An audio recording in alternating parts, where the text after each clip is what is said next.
ಕರ್ನಾಟಕ ರಾಜ್ಯ ಮೀಸಲು ಪೊಲೀಸ್ 7ನೇ ಪಡೆಯ ವತಿಯಿಂದ ಆರೋಗ್ಯಕರ ಮಂಗಳೂರು 5 ಕಿಲೋಮೀಟರ್ ಓಟಕ್ಕೆ ಎಡಿಜಿಪಿ ಅಲೋಕ್ ಕುಮಾರ್ ಮಂಗಳೂರಿನ ಮಂಗಳಾ ಸ್ಟೇಡಿಯಂನಲ್ಲಿ ಚಾಲನೆ ನೀಡಿದರು. ಇದೇ ವೇಳೆ ಮಾತನಾಡಿದ ಎಡಿಜಿಪಿ ಅಲೋಕ್ ಕುಮಾರ್ ಮಾತನಾಡಿ, ಬೆಂಗಳೂರಿನಲ್ಲಿ ಸೈಕ್ಲೋಥಾನ್, ಮ್ಯಾರಥಾನ್ ಮುಂತಾದ ಬಹಳಷ್ಟು ಕಾರ್ಯಕ್ರಮಗಳನ್ನು ನಾನು ಆಯೋಜಿಸಿದ್ದೆ. ಆದ್ದರಿಂದ ರಾಜ್ಯದ ಇತರೆಡೆಗಳಲ್ಲಿಯೂ ಆರೋಗ್ಯದ ಬಗ್ಗೆ ಜಾಗೃತಿ ಮೂಡಿಸಲು ಹಾಗೂ ಕೋವಿಡ್ ಬಗ್ಗೆ ಮುನ್ನೆಚ್ಚರಿಕೆ ವಹಿಸಬೇಕು ಎನ್ನುವ ದೃಷ್ಟಿಯಿಂದ ಆರೋಗ್ಯಕರ ಮಂಗಳೂರು ಓಟವನ್ನು ಆಯೋಜಿಸಲಾಗಿದೆ. ಫಿಟ್ ಇಂಡಿಯಾ ಕಾರ್ಯಕ್ರಮವನ್ನ ನಾವು ಈಗಾಗಲೇ ಆಯೋಜಿಸಿದ್ದೇವೆ.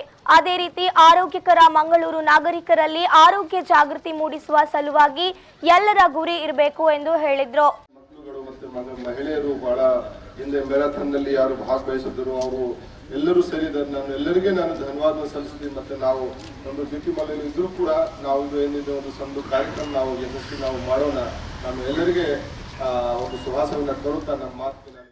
ONGC ಹಾಗೂ MRPL ಸಹಕಾರದಿಂದ ನಡೆದ ಈ ಆರೋಗ್ಯಕರ ಮಂಗಳೂರು ಓಟವು ಲೇಡಿ ಹಿಲ್ನಲ್ಲಿರುವ ಮಂಗಳಾ ಸ್ಟೇಡಿಯಂನಲ್ಲಿ ಪ್ರಾರಂಭವಾಗಿ Mannagudda, Kudroli, new Chitra, Dongarkeri, Navabharat circle, PVS ವೃತ್ತ, empire mall, Ballal Bagh, Lal Bagh, lady hill ವೃತ್ತವಾಗಿ ಮಂಗಳಾ ಸ್ಟೇಡಿಯಂನಲ್ಲಿ ಅಂತ್ಯಗೊಂಡಿತು.